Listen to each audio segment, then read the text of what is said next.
Before anything, a disclaimer, this is not a criticism of legal tech. Legal software in the US is excellent in many categories, the best in the world. But it was designed to solve one problem, and your biggest problem is a different one.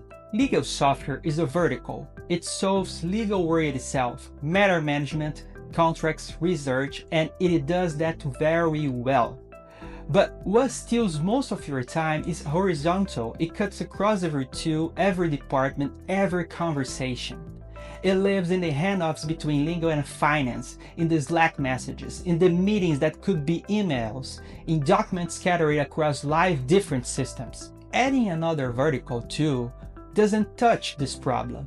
In some cases, it makes it worse.